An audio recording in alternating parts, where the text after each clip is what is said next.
نؤمن به ونتوكل عليه ونعوذ بالله من شرور أنفسنا ومن سيئات أعمالنا من يهد الله فلا مضل له ومن يضلله فلا هادي له ونشهد أن محمدا عبده ورسوله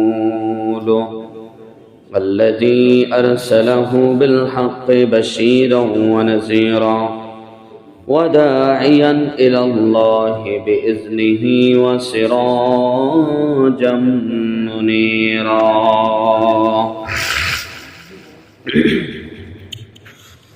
فقد قال الله تعالى في كلامه المجيد وفي فرقانه الحميد أعوذ بالله من الشيطان الرجيم بسم الله الرحمن الرحيم ومن الناس من يقول آمنا بالله وباليوم الآخر وما هم بمؤمنين قرن صدق الله العظيم وصدق رسوله النبي الحبيب الكريم ونحن على ذلك من الشاهدين والشاكرين والحمد لله رب العالمين وقال تعالى في شان حبيبه آمرا ومخبرا إن الله وملائكته يصلون على النبي يا أيها الذين آمنوا صلوا عليه وسلموا تسليما زبان খুলে পড়ি আল্লাহুম্মা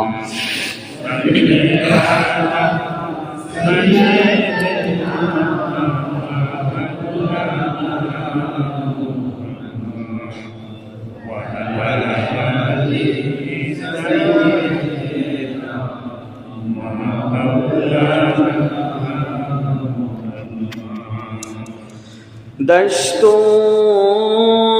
दश्त है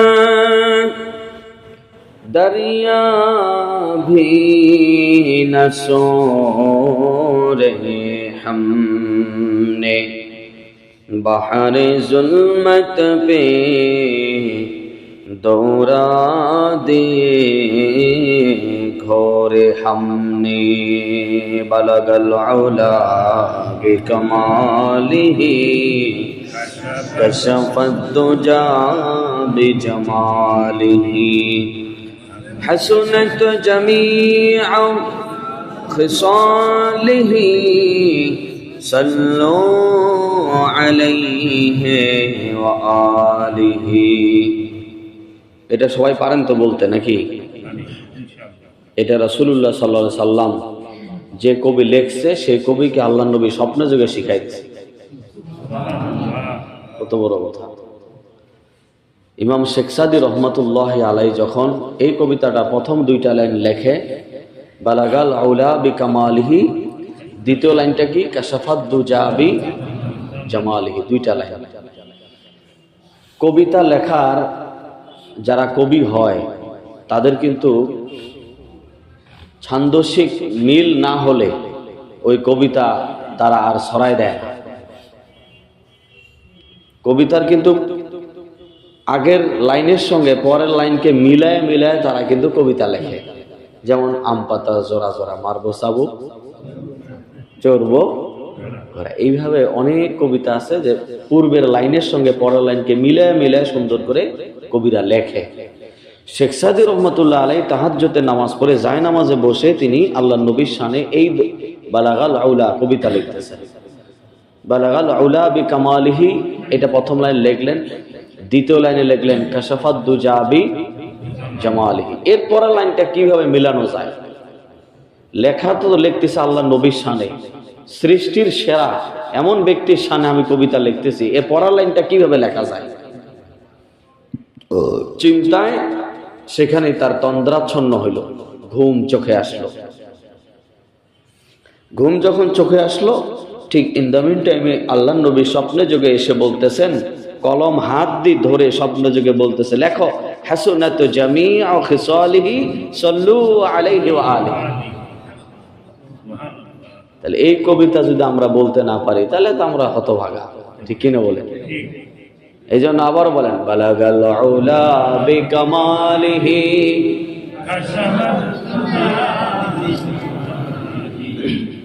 হাসনাত জামিউ খিসালিহি সাল্লু আলাইহি ওয়া আলিহি।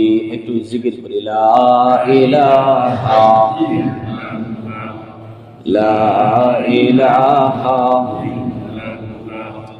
লা ইলাহা লা ইলাহা লা ইলাহা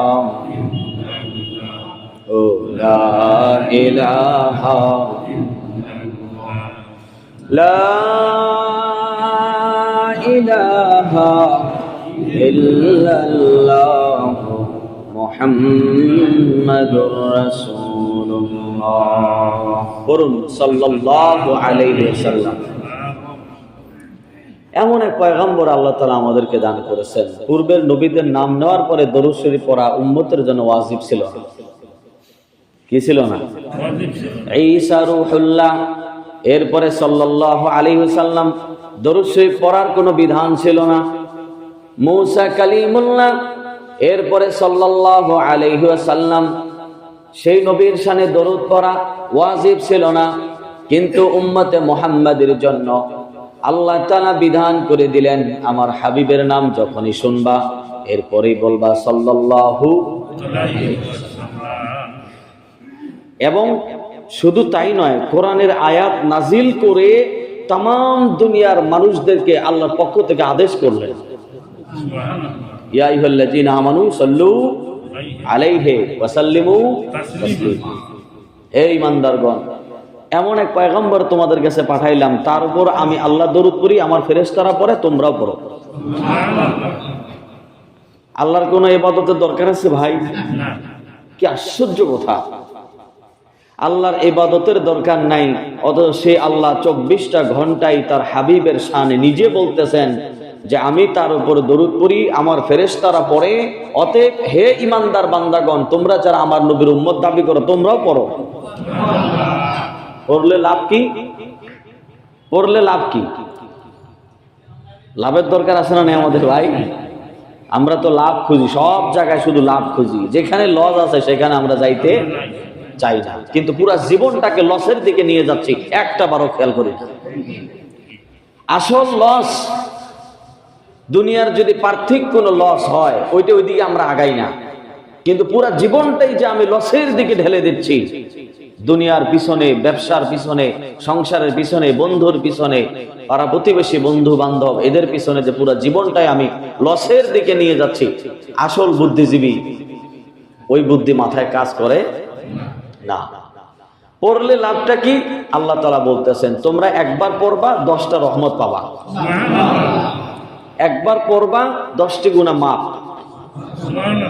একবার পড়বা আমি আল্লাহ তাআলা তোমাদের মর্যাদাকে বাড়াই দেব। কেন বাড়াই দেব? কারণটা কি? কারণ আল্লাহ তাআলা কোরআনে কারীমে বলেছেন, ওয়ারাফা'না লাকা যিকরাক, হাবিব আমি আপনার জিকির, সম্মান, ইজ্জত আরশ পর্যন্ত পৌঁছায় দিয়েছি। আপনারও যেই ব্যক্তি প্রশংসা করবে, আপনার উপরে যারা দরুদ করবে, তাদেরও মর্যাদা আমি আল্লাহ তাআলা বাড়াই দিব। কথা বুঝতে পারছেন? আল্লাহ নবীকে আল্লাহ তাআলা বানাইয়া যেমন সম্মান বাড়াই দিছে, ওই নবীর প্রশংসা গুণকীর্তন করলে আল্লাহ তাআলা তারও মর্যাদাকে বাড়াই দেয়। সুবহানাল্লাহ। আমি ইমাম সাহেবকে নিয়ে যদি সমালোচনা করেন, আপনাদের কোনো ধরনের লাভ আছে? আমাকে নিয়ে যদি প্রশংসা আদায় করেন, কোনো লাভ হবে? কোনো লাভ হবে না। কিন্তু আল্লাহর নবীকে নিয়ে যারাই প্রশংসা করে, যারাই কবিতা আবৃত্তি করবে, যারাই যে ধরনের প্রশংসামূলক শব্দ চয়ন করে আমল করবে, আল্লাহ তাআলা বলেন যে যেহেতু আমার নবীকে সুন্দর করে বানাইছি আমি, তো আমার নবীকে নিয়ে যখন প্রশংসা আদায় করো, শুকরিয়া আদায় করো, নবীকে নিয়ে প্রশংসা করো, তো এই নবীর মালিক আমি আল্লাহ বড় খুশি হয়ে যাই। উদাহরণ, একটা চেয়ার বানাইছেন, কাঠের চেয়ার, সুন্দর করে এক মিস্ত্রি বানাইছে। বানানোর পর মিস্ত্রির সামনে প্রশংসা করলেন, আরে চেয়ারটা তো অনেক সুন্দর হয়েছে। তো মিস্ত্রি সাহেব খুশি হবে না বেজার হয়? ভাই খুশি হয়। বলে না, আমার কাজের প্রশংসা করছে। ঠিক তদ্রুপ আল্লাহ তাআলা বলেন আমার নবীকে আমি এত সুন্দর করে বানাইছি, ওই নবীকে নিয়ে কেউ যখন প্রশংসা করে আমি আল্লাহ তাআলা তার উপর সন্তুষ্ট হয়ে যাই। সুবহানাল্লাহ। আবার ওই নবীকে নিয়ে যারা বিরোধিতা করবে, আমি আল্লাহ তাআলা তাদেরকে ইহকালে অপমানিত করব, কবরে অপমানিত করব, হাসরে। চিন্তা করা যায়? নবীর মর্যাদা সম্পর্কে বলি। আহজাব যুদ্ধ নাম শুনছেন? আহজাব যুদ্ধ, যেটাকে আমরা বাংলায় বলি খন্দক যুদ্ধ। কোন যুদ্ধ ভাই? খন্দক যুদ্ধ। এই যুদ্ধের ময়দানে আল্লাহ তাআলা মুসলমানদেরকে একজন সাহাবীর রক্তের বিনিময়ে আল্লাহ তাআলা বিজয় দান করছেন। সুবহানাল্লাহ। সমস্ত সাহাবীদের রক্ত দিতে হয়নি, একজন সাহাবীর রক্তের বিনিময়ে আল্লাহ বিজয় দান করছেন। ওই যুদ্ধের ময়দানে সাহাবায়ে কেরাম আসরের নামাজের টাইম হয়ে গেল, নামাজে দাঁড়াবেন। ঠিক এমন সময় কাফেররা ওই সময় তাদেরকে আক্রমণ করল, নামাজ আর পড়তে দিল না। যুদ্ধ করতে করতে ঠিক মাগরিবের আগে আগে যুদ্ধ বিজয় লাভ করলো মুসলমানরা। সুবহানাল্লাহ। কাফেররা পালায় চলে গেল। মাগরিবের আজান, আল্লাহর হাবিব মাগরিবের নামাজ আদায় করলেন। মাগরিবের নামাজ আদায় করে আল্লাহর হাবিব সাহাবায়ে কেরামকে বললেন, একামত দাও, আসরের নামাজের কাজা উঠাবো। কি উঠাবো? কাজা উঠাবো। আমাদের দেশে অনেক মৌলবি আছে, কাজা নামাজ বলতে কোনো কিছু নেই। আছে না অনেক মৌলবি সব বলে না? আল্লাহ হেদায়েত দান করুক, বলে না আমিন। আল্লাহর নবী নিজে সাহাবায়ে কেরামকে বললেন, সাহাবীরা একামত দাও, আসরের কাজা উঠাবো। আসরের নামাজ কাজা উঠাইলেন। উঠানোর পরে সাহাবায়ে কেরামকে সাথে নিয়ে আল্লাহর হাবিব আল্লাহর দরবারে হাত বাড়াই দিয়ে বললেন, আল্লাহ, আল্লাহুম্মা ইমলা বুতুনাহুম ওয়া কুবুরুহুম নারা। আল্লাহ, যে কাফেররা আমাকে আসরের নামাজ আদায় করতে দেয় নাই, জীবনে প্রথম অভিশাপের হাত আল্লাহর দরবারে বাড়াই দিলেন। আল্লাহর নবীকে তায়েফে এত রক্ত ঝরাইলো, এরপর অভিশাপ দেয় নাই। আল্লাহ তাআলা সহ্য করতে না পেরে জিবরিল আমিনকে পাঠাই দিয়ে বললেন, যাও, একদল ফেরেশতা দিয়ে দিলাম। আমার হাবিবকে তো মারতে মারতে 3 বার বেহুশ হয়ে গেল, এরপর আমার হাবিব আমার কাছে দোয়া করে না। অথচ পূর্বের অসংখ্য নবীরা উম্মতরা যখন নির্যাতন করত, সঙ্গে সঙ্গে উম্মতের জন্য বদদোয়া করত। কি করত? বদদোয়া। কেমন? কোরআনে আল্লাহ বলছেন, রব্বানা লা তাযার আলাল আরদি মিনাল কাফিরিনা দাইয়ারা।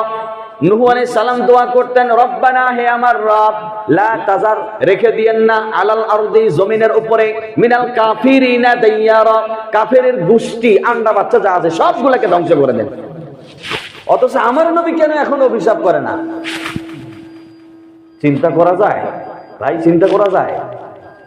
নূহ আলাইহিস সালাম অভিশাপ দিলেন, হযরতে ইউনূস আলাইহিস সালাম অভিশাপ দিয়ে নিজের দেশ থেকে চলে গেলেন।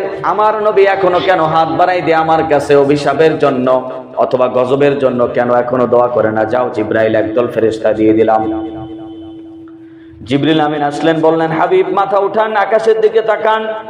আকাশ মেঘের মতো কালো হয়ে গেছে। আকাশ মেঘের মতো কালো হয়ে গেল। ফেরেশতাদের ঝাঁকে ঝাঁকে ফেরেশতা আসতেছে। সিরাত ইবনে হিশামের ভিতরে এসেছে, জিবরিল আমিন 20,000 ফেরেশতা নিয়ে আসছিলেন। কয় হাজার? জিবরিল আমিন বললেন, হুজুর শুধু একটু অনুমতি দেন, এই কাফেরদেরকে 2 পাহাড়ের চাপ দিয়ে ধ্বংস করে দিব।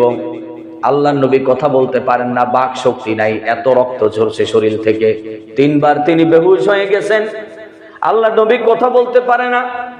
আল্লাহর কাছে হাত বাড়াই দিয়ে বললেন, আল্লাহুম্মা ইহদি কওমি ফাইন্নাহুম লা ইয়ালামুন। আল্লাহ, এই জাতি আমারে চিনতে পারে নাই, তুমি তাদেরকে হেদায়েত দান করে দাও। নিজের শরীর থেকে এত রক্ত ঝরলো, এরপরও আল্লাহর নবী অভিশাপ দেয় নাই। এটা হলো নিজের হক। আমার শরীর থেকে রক্ত ঝরলো, এটা আমার হক। কার হক ভাই? আমার হক, আমি মাফ করে দিলাম। কিন্তু নামাজটা কার হক বলেন? আল্লাহ। আল্লাহর নবী আসরে নামাজ পড়তে পারে নাই, কাজা হয়ে গেল। কাজা আদায় করার পরে সাহাবায়ে কেরামকে সাথে নিয়ে আল্লাহর দরবারে হাত বাড়াই দিয়ে বললেন, আল্লাহ, আল্লাহুম্মা ইমলা আবতুনাহুম ওয়া কুবুরহুম নারা। আল্লাহ, যে কাফেররা আমাকে আসরের নামাজ আদায় করতে দেয় নাই, ওই কাফেরদের পেটগুলি আর কবরগুলি জাহান্নামের আগুন দিয়ে ভরপুর করে দাও। কি? জাহান্নামের আগুন দিয়ে তাদের পেট এবং কবরগুলি কি করে দাও? ভরপুর করে দাও। কারণ নামাজটা কার হক ভাই? আল্লাহর হক। আল্লাহ তাআলা এত খুশি হইলেন যে হাবিব, আপনার হকের উপরে আমি আল্লাহর হককে এত প্রাধান্য দিলেন। হাবিব, কদ্দামতু হাক্কিকা আলা হাক্কিক। আপনি আপনার হকের উপরে আমি আল্লাহর হককে প্রাধান্য দিলেন, জান আমিও আল্লাহ তাআলা আপনার মর্যাদাকে আরো বাড়াই দিলাম। কিভাবে? আল্লাহ তাআলা হাদিসে কুদসিতে বলে দিলেন, হাবিব, तमाम দুনিয়ার উম্মতদেরকে জানাই দেন, হামান তারাকা সালাতা তুলা উমরিহি লা ইয়াকফুর। আপনার কোন উম্মত যদি কোনো কারণবশত আপনার কোন উম্মত যদি 1 ওয়াক্ত নামাজ পড়তে না পারে, আমি আল্লাহ তাআলা ঘোষণা দিলাম, লা ইয়াকফুর, সে কখনো কাফের হবে না। কি হবে না? কোন কারণে 1 ওয়াক্ত নামাজ যদি ছুটে যায়, সেই লোকটা কখনো কাফের হবে না। আল্লাহ তাআলা হাদিসে কুদসি নাজিল করে আল্লাহর রাসূলকে জানাই দিলেন এবং আল্লাহর নবীর ব্যাপারে বললেন, ফামান তারাকা সালাতা তুলা উমরিহি লা ইয়াকফুর। যদি 1 ওয়াক্ত নামাজ ছুটে যায়, সেই লোকটা কাফের হবে না। কিন্তু ওমান শাআরাতান মিন শাআরাতিকা ইয়াকফুর। আপনি নবীকে নয়, আপনি নবীর একটা চুল মোবারক নিয়ে কেউ যদি বাজে মন্তব্য করে, আমি আল্লাহ ফতোয়া দিলাম, লোকটা সঙ্গে সঙ্গে কাফের হয়ে যাবে। চিন্তা করা যায় ভাই? সেই নবীকে নিয়ে কেউ যদি বাজে মন্তব্য করে, বিন্দু পরিমাণ বাজে মন্তব্য করে, এই যে আমাদের দেশে সবচেয়ে বড় 2টা সমস্যা বলি আপনাদেরকে। এই যেখানেই যাবেন কিছু সংখ্যক বলেন তো, হুজুর নবী নূরের তৈরি না মাটির তৈরি? আছে না এরকম ভাই? রসুলকে নিয়ে কেউ প্রশ্ন তুললে, প্রশ্ন উঠে কোরআনের উপরে, কারণ কোরআনটা নাজিল হয়েছে কার উপরে? কথা বলেন। রাসূলকে নিয়ে কেউ প্রশ্ন উঠাইলে প্রশ্ন যায় কোরআনে, আর কোরআনের কাছে যদি প্রশ্ন চলে যায়, তাহলে ইসলামের উপর প্রশ্ন চলে আসে, শরীয়তের উপরে প্রশ্ন চলে আসে। অতএব আমাদের উচিত আল্লাহর নবীকে নবী হিসেবে বিশ্বাস করা এবং তার আদর্শগুলি জীবনে ফলো করা। ঠিক কিনা বলেন? তিনি নূরের হলেও আল্লাহর নবী, মাটির হইলেও কার নবী? আল্লাহর নবী। এটা নিয়ে আমাদের বিতর্ক করে সমাজের ভিতরে ফিতনা সৃষ্টি করার কোনো প্রয়োজনীয়তা নাই। সম্মানিত হাজরিন, আসেন সেই নবীর কদম মোবারকে দরুদ এবং সালাম হাদিয়া পাঠাই। বলেন সাল্লাল্লাহু আলাইহি ওয়াসাল্লাম। জানতে চাচ্ছি আপনারা সকলে কেমন আছেন? পিছনে যারা আছেন বেজার আছেন, জবাব পাইলাম না। বলেন আলহামদুলিল্লাহ। আজকে খুব মহিমান্বিত আল্লাহর পক্ষ থেকে একটা বরকতময় রাত, যেটাকে বলা হয় শবে বরাত। যেটা কি বলা হয়? শবে বরাত। সব মানে হলো রাত। কি? রাত। বরাত অর্থ হলো ভাগ্য পরিবর্তন বা ভাগ্য রজনী, এই রাতকে বলা হয়। তাহলে ভাগ্য পরিবর্তনের রাত। ভাগ্য 2 প্রকার। বলেন কয় প্রকার? আপনারা যদি জবাব দেন তাহলে আমরা সুন্দর করে অল্প সময়ে কিছু কথা নিব, যে কথাগুলি আমাদের প্রত্যেকের স্মৃতির পাতায় যেন আল্লাহ সেভ করে দেয়। বলেন আমিন। আর প্রত্যেকে কান খুলেন, বলেন না যে আবার মাফলাট খুলতে কইছি, আর দিলের কান খুলেন। এই মনটাকে আগে স্থির করার চেষ্টা করেন। মন যদি এখন এই মসজিদে বসছেন আর মন যদি দোকানে নিয়ে যান, তো একটা কথাও ভিতরে পাবেন না, বাইর হয়ে গেলে সব ভুলে যাবেন। বক্তা ওয়াজ করছে 3 ঘন্টা, বাড়িতে যাওয়ার পর বউ জিজ্ঞাসা করছে কি ওয়াজ শুনলা, কি যে কইলো কিছুই তো বুঝি নাই। তো এই 3 ঘন্টা ওয়াজ শোনা তার কোনো প্রয়োজন ছিল? এই 3 ঘন্টা বউয়ের পেছনে সময় দিলেও তো সওয়াব হইতো, ঠিক কিনা বলেন? তো এই জন্য কোরআন এবং সুন্নাহ, রাসূল করিম সাল্লাল্লাহু আলাইহি সাল্লাম একদিন মসজিদে নববীর ভিতরে গিয়ে দেখেন 2 দল 2 দিকে বসে ইবাদত করছে। এক দল আল্লাহর জিকির করতেছে, আরেক দল কোরআন তেলাওয়াত করতেছে। সুবহানাল্লাহ বলেন। তা আল্লাহর নবী বললেন 2 দলই ভালো কাজ করতেছে, 2 দলে ভালো কাজ করতেছে। তবে আল্লাহর নবী বললেন সবচেয়ে বেশি ফজিলত হলো যারা কোরআন তেলাওয়াত করছে, ওইটার ফজিলত বেশি। সুবহানাল্লাহ বলেন। কোনটার ফজিলত বেশি ভাই? কোরআন তেলাওয়াত। তাহলে এই যে আপনারা যে কোরআন সুন্নাহর মজলিসে বসছেন, তাহলে এটার ফজিলত কম না বেশি? কত বেশি ভাষায় বলা যাবে? যাবে না। আল্লাহর নবী বলেন যে ওরা বসে বসে আল্লাহ জিকির করতেছে আর ওই একদল কোরআন তেলাওয়াত করতেছে, আমি কোরআন তেলাওয়াতকারীদের দলে গিয়ে বসে পড়লাম। সুবহানাল্লাহি বিহামদিহি। চিন্তা করা যায়, কোরআনের মজলিসে যদি আমরা গিয়ে বসে পড়ি, যেখানে আল্লাহর নবী পর্যন্ত সাহাবা একরাম কোরআন তেলাওয়াত করছে, ওইখানে গিয়ে আল্লাহর নবী শ্রোতার মতো গিয়ে বসে পড়লেন, তাহলে আপনারা যে আইসা এখানে বসে পড়ছেন, তাহলে আপনাদের মর্যাদা কম না বেশি ভাই? বেশি। বলেন আলহামদুলিল্লাহ। আপনারা কি আধা ঘন্টা 45 মিনিট সময় দিবেন? আমরা আজকে রাতে 2টা কাজ করব। কয়টা? 1 নম্বর কাজ হলো আমরা কমপক্ষে 12 রাকাত নফল নামাজ পড়ব। কয় রাকাত? 12 রাকাত।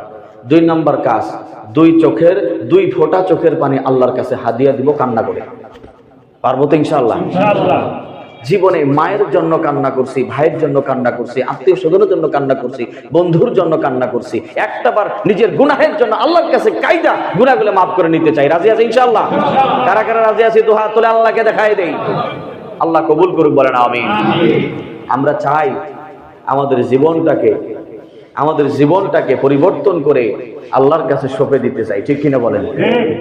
এই জীবন তখনই মূল্য হবে যখন এই জীবনটা পুরাটাই আমরা আল্লাহর কাছে ন্যস্ত করে দিব, ঠিক কিনা বলেন ভাই?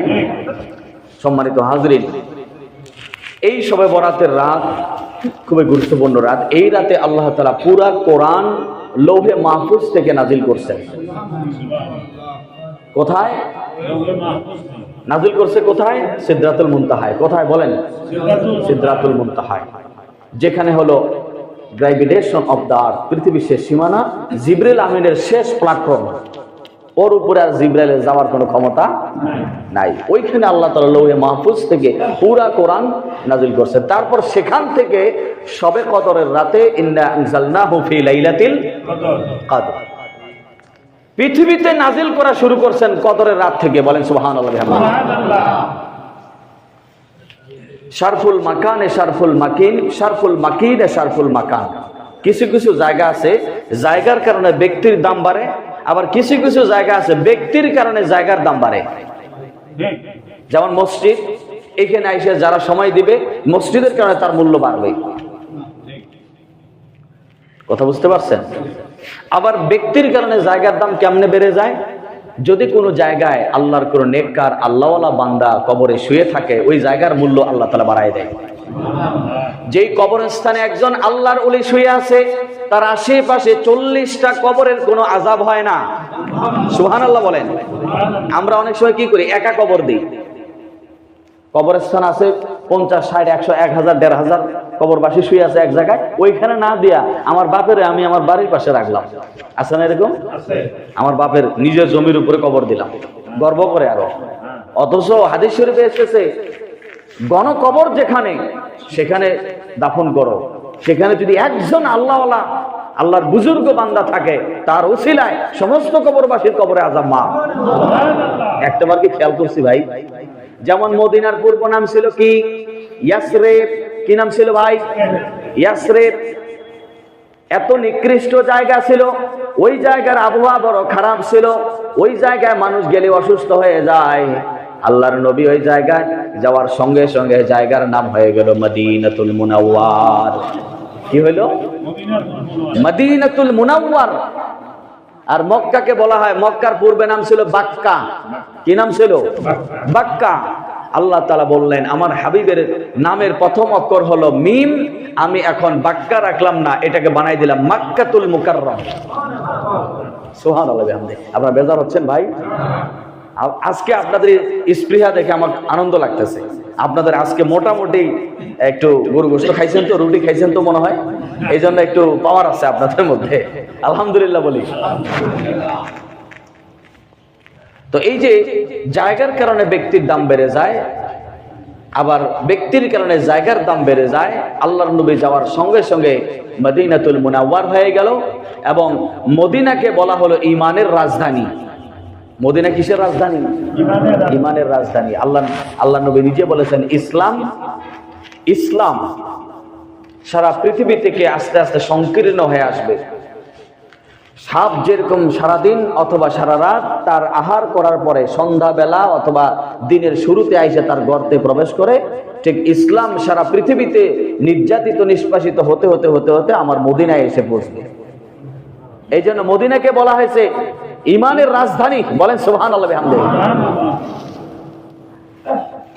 ঠিক ততরূপ ব্যক্তির কারণে যেমন জায়গার দাম বাড়ে, জায়গার কারণে ব্যক্তির দাম বাড়ে। আবার আল্লাহ রাব্বুল আলামিন কিছু মাসের উপরে কিছু মাসকেও আল্লাহ তাআলা প্রাধান্য দিয়েছে। কিছু মাসের উপরে মাসকে প্রাধান্য দিয়েছে, যেমন মুহররম, জিলকাদ, জিলহজ, তারপর রজব, শাবান, রমজান, এই মাসগুলিকে আল্লাহ তাআলা কি করছে? সম্মানিত করছেন। বাকি মাসের তুলনায় এই মাসগুলিকে আল্লাহ তাআলা সম্মানিত করেছেন। যেমন দিনগুলির মধ্যে আল্লাহ তাআলা জুমার দিনকে সম্মানিত করছেন কিনা ভাই? সম্মানিত করছেন। আবার আল্লাহ তাআলা বলেছেন মানুষের মধ্যেও আমি কিছু সংখ্যক মানুষকে সম্মানিত করেছি। বলবেন কিভাবে? আল্লাহ তাআলা অন্যত্র বলেছেন ওয়াল্লাযীনা উতুল ইলমা দারাজাত, তোমাদের মধ্যে যাদেরকে আমি ওহীর জ্ঞান দান করেছি, অর্থাৎ কোরআনের জ্ঞান দান করেছি, উতুল ইলমা দারাজাত, আমি আল্লাহ তাআলা তাদের মর্যাদাকেও বাড়াই দিয়েছি। সুবহানাল্লাহ। তাহলে সম্মান কিসের পথে বলেন? কথা বলেন। কোরআনের পথে, যেখানে আল্লাহ সার্টিফিকেট দিচ্ছে। আমাদেরকে তো আমরা সার্টিফিকেট দেই, আমাদের অমুক সাহেব তমুক সাহেব, ফুলের মতো পবিত্র। আর আল্লাহ তাআলা বলতেছেন যাকে আমি আমার জ্ঞান দান করছি সে তাকে আমি আল্লাহ তাআলা তার মর্যাদাকে বুলন্দ করে দিয়েছি। সুবহানাল্লাহ। তাহলে আমাদের প্রত্যেকে কোরআনের জ্ঞান অর্জন করার দরকার আছে না নাই ভাই? সবই তো অর্জন করলাম, কোনো কিছু অর্জন করার বাকি আছে? আমাদের কোন জিনিসটা অর্জন করার বাকি নেই বলেন? জীবনে যেখানে ব্যর্থ হয়েছি সেখান থেকে শিক্ষা নিয়ে তারপরে বজ্রের মতো কঠিন হয়ে সেই জিনিসটাকে অর্জন করার জন্য আপ্রাণ চেষ্টা করে সফল হওয়ার চেষ্টা করছে, ঠিক কিনা বলেন? তো এই কোরআন শরীফ সাধারণ 29টা হরফ আর এই কয়েকটি বিষয় আছে, বিষয়গুলা মুখস্থ করে কোরআন শরীফটা পড়তে পারবো না? আছে আমাদের সামনে রমজান মাস আসতেছে, প্রস্তুতি নিবেন ইনশাআল্লাহ। পুরা রমজান মাস আপনি নিয়ত করবেন 30টা রোজা আপনি আধা ঘন্টা 1 ঘন্টা করে সময় দিয়ে আপন মসজিদের ইমামদের পিছনে আধা ঘন্টা 20 মিনিট করে সময় দিয়ে হলো অন্তত কোরআন শরীফ পড়াটা শিখেন। রাজি আছি তো ইনশাআল্লাহ? এইখানে রাজি হয় কি হয়, বাইরে হলে তো ভুলে যাবে, ঠিক কিনা বলেন?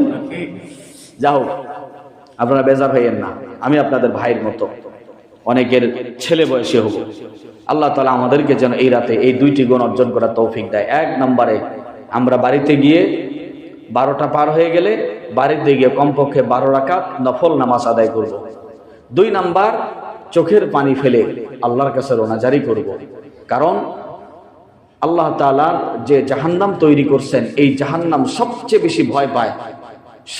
বেশি ভয় পায় বান্দার চোখের পানিকে। কিসের চোখের পানি? বান্দার চোখের পানি। আমার যদি মা মারা যায় এই মুহূর্তে, আমি কান্না করব কিনা ভাই? কথা বলেন। আমার ভাই যদি মারা যায়, ভাইয়ের জন্য কান্না করলাম, মায়ের জন্য কান্না করলাম, নিকট আত্মীয়র জন্য কান্না করলাম, তা আমাকে যে একদিন মরা লাগবে, তাই আমার জন্য আমি কখন কাঁদলাম? আমার জন্য কি আমি কাঁদতে পারছি? থিঙ্ক করি। আমার জন্য 100 জন যদি কান্না করে আর নিজের জন্য নিজে কাইতে যদি আল্লাহর কাছে হাত বাড়াই দেই, কাজ বেশি কার হবে? নিজেরটা বেশি হবে। আল্লাহ নবী বলছেন কেউ মারা গেলে তার জন্য বিলাপ করিও না, কান্না করিও না। আর আমরা তো কান্নায় ভেঙে পড়ে বাড়ি তুল কালাম উঠাই দিই, ঠিক কিনা বলেন? অথচ সাহাবায়ে কেরাম কি করতেন? নিকটাত্মীয় কেউ মারা গেলে সাথে সাথে উজু করে 2 রাকাত নফল নামাজ পড়ে আল্লাহর কাছে রোনাজারি করতেন, আল্লাহ আমার ভাই, আমার বন্ধু, আমার মা, আমার বাবা দুনিয়া থেকে চলে গেল, আল্লাহ আমার মা বাবাকে মাফ করে দিও। আমরা কি এটা পারছি কখনো ভাই? আমাদের মধ্যে এই শিক্ষাগুলি আছে? আমরা তো কান্নায় ভেঙে পড়ি না ভাই, কান্নায় ভেঙে পড়া যাবে না। আমাদের কি করতে হবে? কান্না যদি করতেই হয় নামাজে দাঁড়িয়ে হাত বাড়াই দিয়ে আল্লাহর কাছে কান্না, কারণ ওই সময় দিলটা থাকে কি, কথা বলেন ভাই, যখন মা মারা যায় ওই সময় দিলটা নরম থাকে কি না? তা আপনার যদি কান্না করতেই হয়, আপনি সিস্টেমে কান্না করেন, আপনার গুনাহ মাফ, মায়েরও গুনাহ মাফ। সিস্টেম অনুযায়ী কান্না করেন না। আল্লাহর দরবারে যখন 2 রাকাত নফল নামাজ পড়ে বলবেন, আল্লাহ পুত পবিত্র অবস্থায় আছি, 2 রাকাত নামাজ পড়ছি, আমার মা বাবারে মাফ করে দাও, আমারে মাফ করে দাও। তা আপনিও মাফ পাইলেন, মা বাবাও মাফ পাইলো।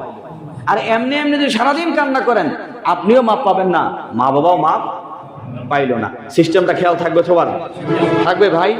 এই সিস্টেমটা যদি বাড়িতে নিতে পারি কোনো কিছু না, আর এই সিস্টেমটা যদি আমরা প্রত্যেকে নিতে পারি, আশা করা যায় আমাদের জীবনকে পরিবর্তন করা সম্ভব। সম্মানিত হাজরিন, তাহলে আল্লাহ তাআলা মাসগুলি এক মাস আরেক মাসের উপর প্রাধান্য দিয়েছেন, আবার ব্যক্তির উপরে আরেক ব্যক্তিকে প্রাধান্য দিয়েছেন, আবার নবীদের উপরে আরেক নবীকেও প্রাধান্য দিয়েছেন। কথা বুঝতে পারছেন? নবীদেরও কিন্তু আল্লাহ তাআলা কোয়ালিফিকেশন করেছেন, সবচেয়ে বেশি সম্মানিত করেছেন আপনার নবী, আমার নবী, পেয়ারা নবী রাহমাতুল লিল আলামিনকে আল্লাহ তাআলা সবচেয়ে বেশি সম্মানিত করেছেন। সুবহানাল্লাহ বিহামদিহি।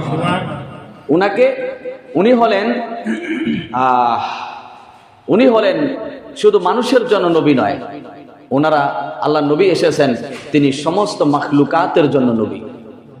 কথাটা আমার নয়, আল্লাহ নবী বলেছেন, বুইসতু ইলান নাসি কাফা, আমি শুধু মানুষের জন্য নবী হয়ে আসিনি, ওয়া উরসিলতু ইলাল খালকিক, আমি বরং সমস্ত সৃষ্টির জন্য নবী হয়ে আসি। সুবহানাল্লাহ বিহামদিহি। আসেন মূল পয়েন্টের দিকে যাই আমরা। আল্লাহ তাআলা কোরআনে কারীমে সূরা বাকারায় বলেছেন, ওমিনান নাসি মাইয়াকুলু আমান্না বিল্লাহি ওয়া বিল ইয়াউমিল আখির ওয়া মা হুম বিমুমিনিন। বড় ভয়ঙ্কর কথা। মানুষের মধ্যে এক শ্রেণীর মানুষ বলে, আমরা আল্লাহর উপর ঈমান আনলাম, আখিরাতের উপর ঈমান আনলাম, বিশ্বাস স্থাপন করলাম, আর আল্লাহ তাআলা বলতেছে ওয়া মা হুম বিমুমিনিন, তারা মুমিন নয়। চিন্তা করা যায় কত বড় কথা। মানুষের মধ্যে এক শ্রেণীর মানুষ বলতেছে, ওমিনান নাসি মাইয়াকুলু আমান্না বিল্লাহি ওয়া বিল ইয়াউমিল আখির। এক শ্রেণীর মানুষ বলে, আমরা আল্লাহর উপর ঈমান আনলাম, পরকালের প্রতি বিশ্বাস স্থাপন করলাম, আর আল্লাহ তাআলা বলতেছে ওয়া মা হুম বিমুমিনিন, এরা মুমিন নয়। কি কঠিন কথা না ভাই? তাহলে বুঝতে হবে ওরা যেইভাবে ঈমান আনছিল মৌখিক ঈমান, কিভাবে ঈমান আনছিল? মৌখিক ঈমান। মৌখিক ভাবে আমাদের মধ্যে কিন্তু এই স্বভাব আছে, মুখে একটা ভিতরে আরেকটা আছে না নাই? বা মুই মন থেকে কও নাই কথাটা, মুই এমনিতে মুখে কইছি। আবার অনেকে বলে আমি তো ওর সাথে মৌখিক ভাবে মিল আছি, ভিতরগত ভাবে সম্পর্ক নাই ওর সাথে আমার, আছে না এরকম? তো এরকম ওই আরবের এক শ্রেণীর লোক বা এখনো এক শ্রেণীর লোক আছে যারা দাড়ি টুপি জুব্বা পাগড়ি লাগাবে, যারা হজও করবে, 5 ওয়াক্ত নামাজও পড়বে, মাঝে মধ্যে মসজিদ মাদ্রাসায় গিয়ে 2-4 টাকা দানও করবে, আর আল্লাহ তাআলার সংজ্ঞায় সে মুমিন নয়। আল্লাহ তাআলা বলতেছে ওয়া মা হুম বিমুমিনিন, তারা কখনো মুমিন নয়। তাহলে আসেন ঈমান আনতে হবে কাদের মতো? আল্লাহ তাআলা অন্যতরে বলেছেন ওয়া ইযা কিলা লাহুম আমিনু কামা আমানান নাস, আই আমিনু কামা আসহাবু মুহাম্মদ, বলেন সাল্লাল্লাহু আলাইহি সাল্লাম। ঈমান আনতে হবে আল্লাহর নবীর সাহাবায়ে কেরাম যেভাবে ঈমান আনছে, আল্লাহর নবীর সাহাবায়ে কেরাম যেভাবে ঈমান আনছে। আমরা আল্লাহকে বিশ্বাস করি না ভাই? বিশ্বাস করি কি না? আল্লাহকে বিশ্বাস করি। আর আল্লাহ তাআলা বলতেছে আমাকে যারা বিশ্বাস স্থাপন করবে আর ওই কথার উপর অবিচল অটল থাকবে, তো আমি তাদেরকে ঈমানের পরীক্ষা নিব।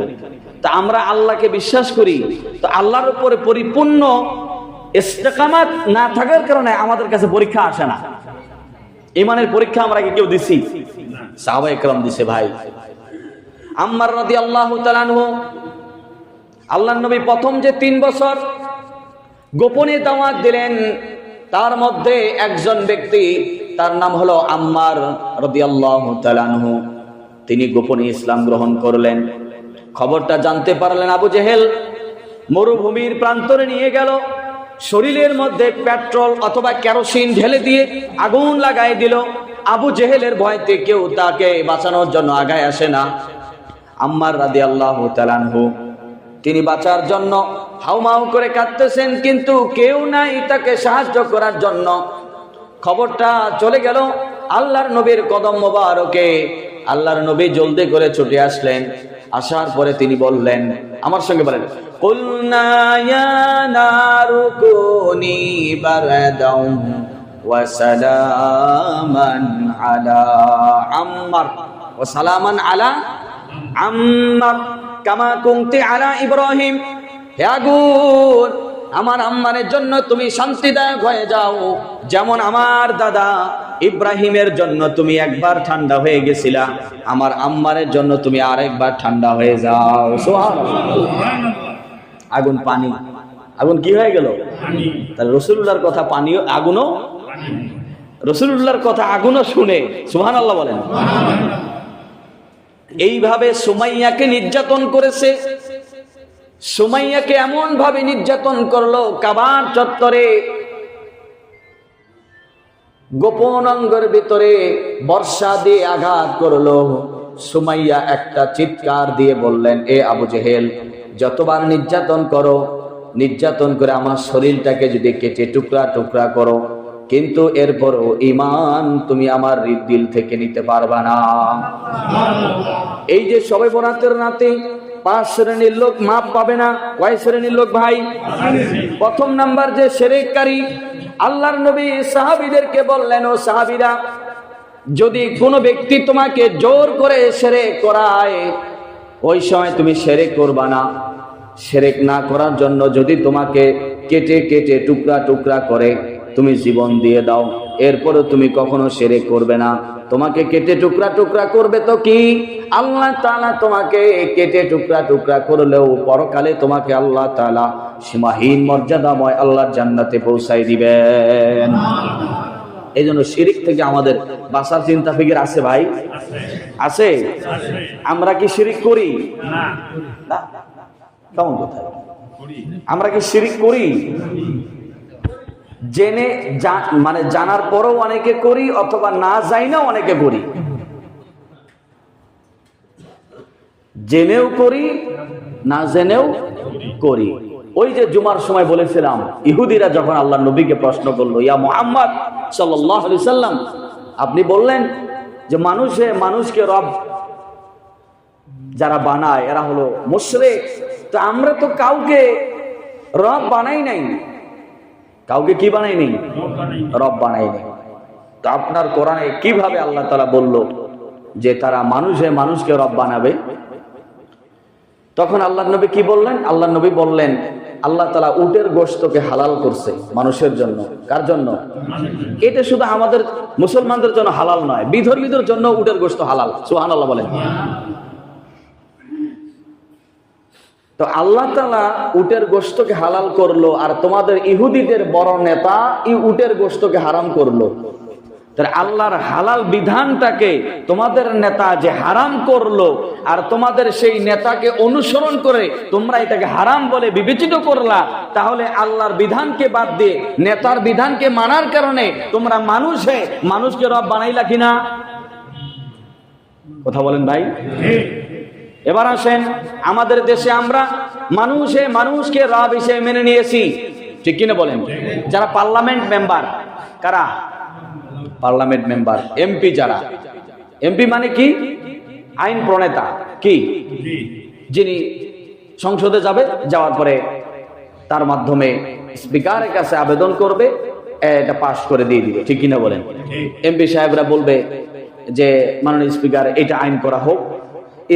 স্পিকার সাহেব বলবেন যে এটার পক্ষে কারা কারা আছো, তখন সবাই বলবে হা, ঠিক কিনা বলেন?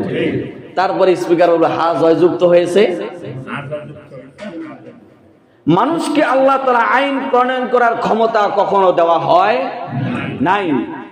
এখন আপনি যদি কাউকে আইন প্রণয়ন করার দায়িত্ব দেন এবং সে যদি কোরআন সুন্নাহর বহির্ভূত আইন প্রয়োগ করে, আর আপনি যদি এটাকে বিশ্বাস করেন, তো আপনিও মুশরিক হয়ে গেলেন। আমাদের দেশ কি কোরআন সুন্নাহর পক্ষে একটা আইন আছে ভাই? তাহলে এই 50, 52, 53 বছরে এই দেশ 47 সালে 52 সালে সবচেয়ে বেশি আলেমরা রক্ত দিল, মাদ্রাসার ছাত্রগুলি রক্ত দিল, মুসলমানরা রক্ত দিল, এরপরেও আজ পর্যন্ত মুসলমানদের একটা অধিকার বাংলার জমিনে প্রতিষ্ঠিত করতে পারছি আমরা? কিসের মুসলমান আমরা? বেজার হচ্ছেন আপনারা? কিসের মুসলমান ভাই? এত রক্ত দিলাম, একটা অধিকার প্রতিষ্ঠিত করতে পারলাম না আমরা। এখনো কি আমাদের হুঁশ ফিরে না ভাই?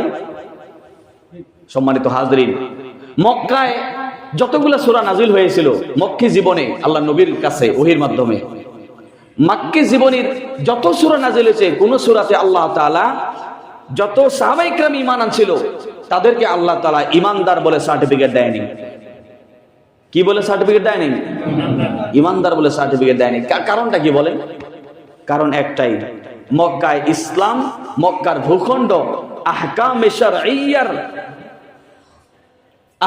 শারঈয়ার আওতায় প্রতিষ্ঠিত ছিল না বিধায় ওই ভূখণ্ডের লোক পরিপূর্ণ ঈমানদার হতে পারে নাই।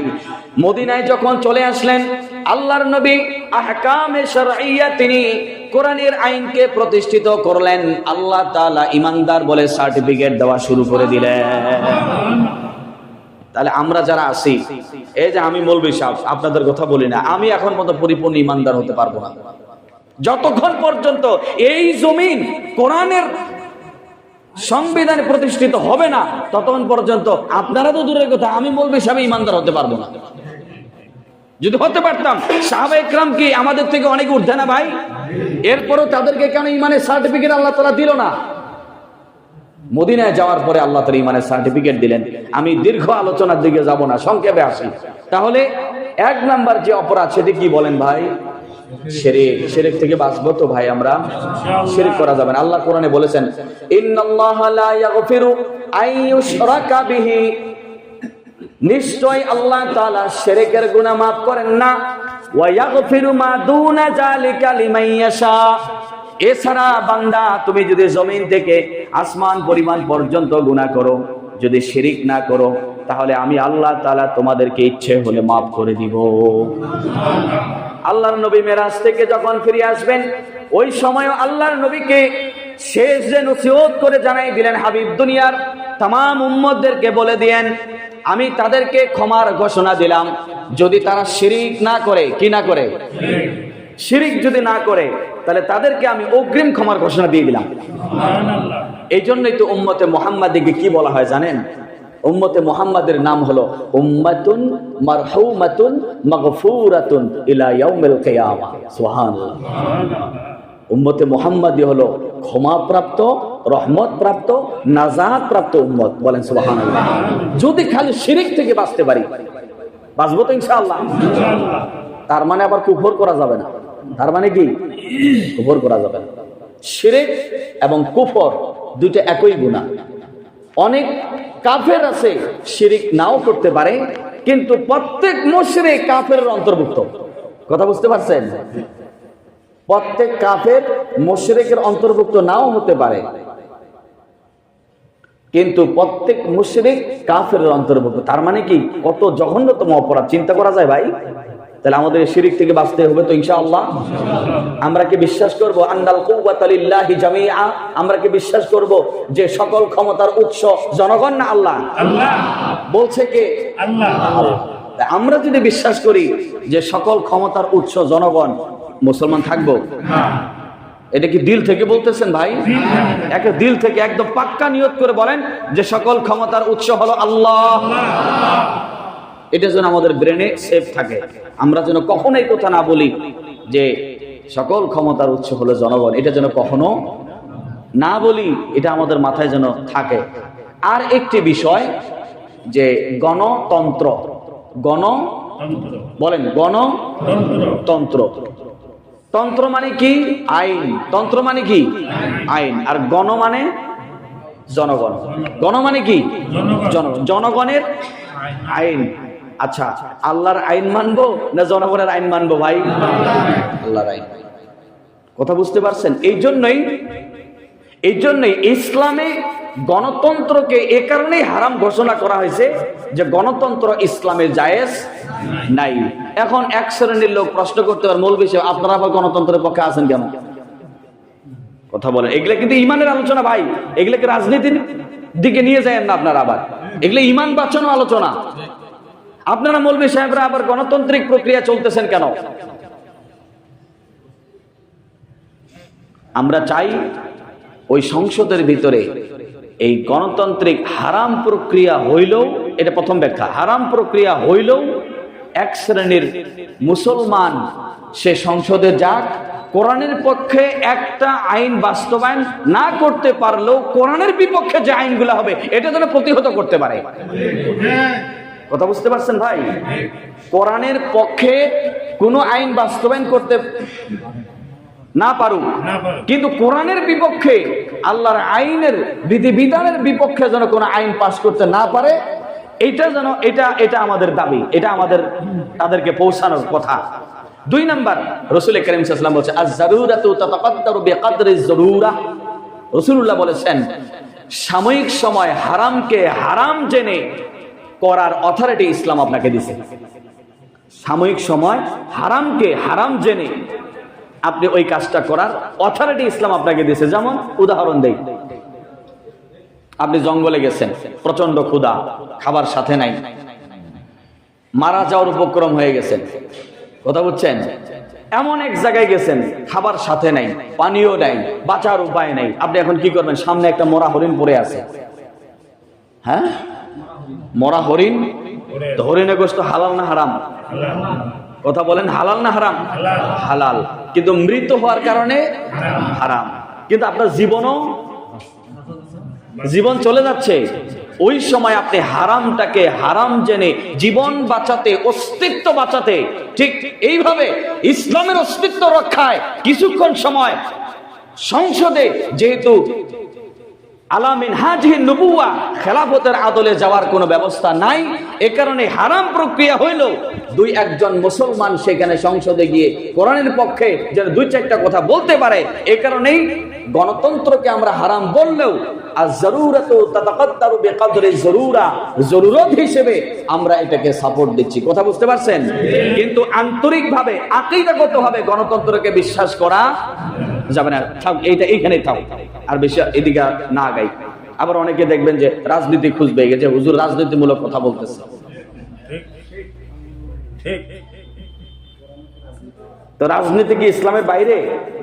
বলেন ভাই, রাজনীতি ইসলামের বাইরে নয়। কেউ যদি বলে রাজনীতি ইসলামের বাইরে, কোরআনের বাইরে, 996টা আয়াতকে সে অস্বীকার করবে।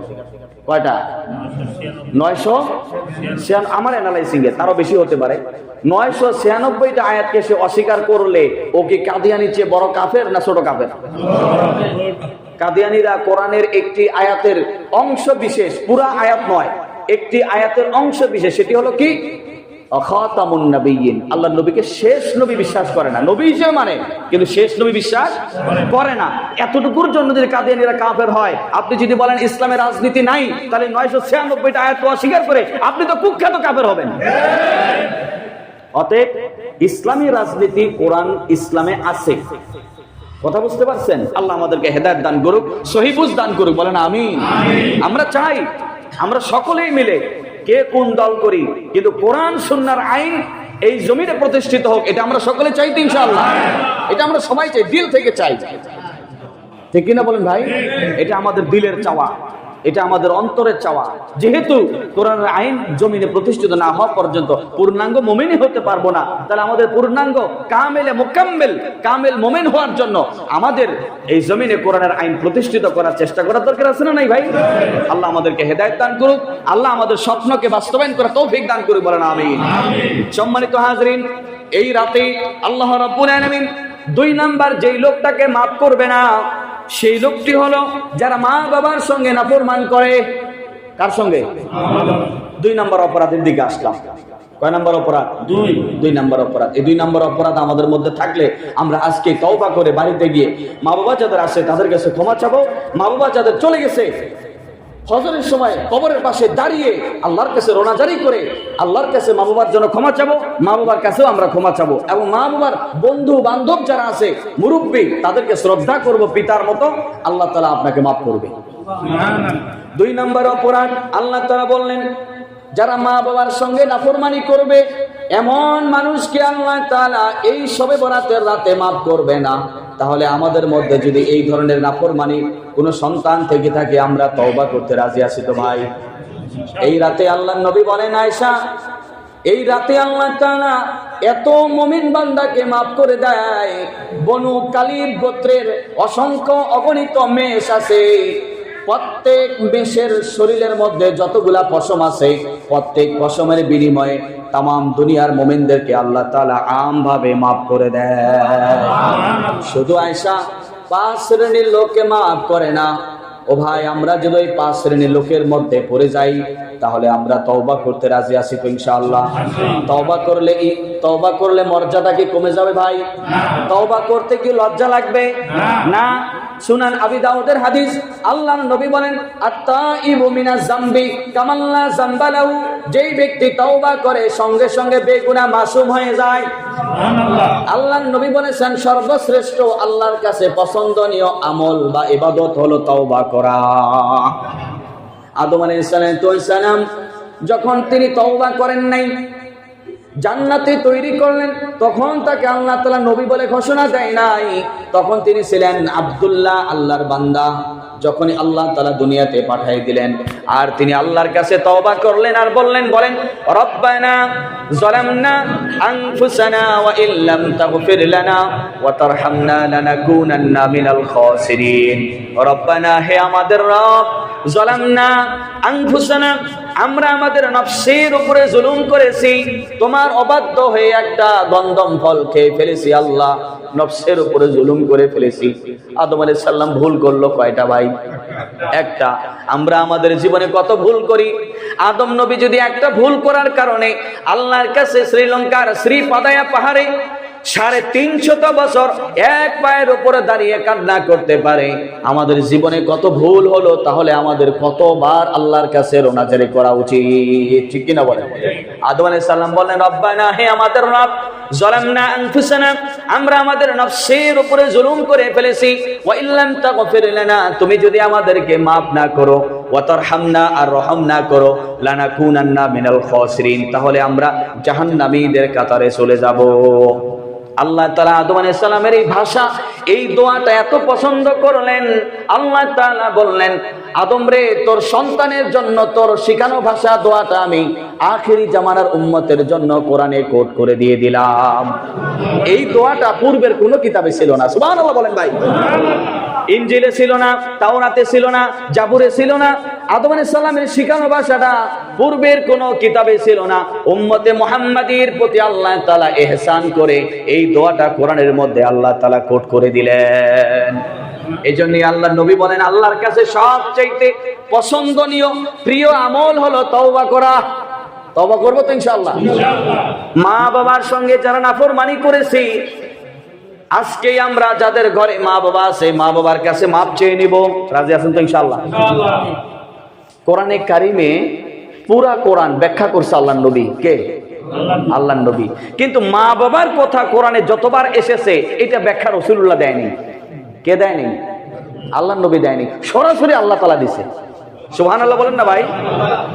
আল্লাহ তাআলা বলেন, হাবিব, মা বাবার ক্ষেত্রে যখন আসবে তখন আপনি ব্যাখ্যা দিয়েন না, ওই ব্যাখ্যাটা আমি আল্লাহ তাআলাই কোরআনে কোট করে দিলাম। কারণ আমার পরে সবচেয়ে সন্তানের জন্য মা বাবার হলো বড় স্থান। সুবহানাল্লাহ।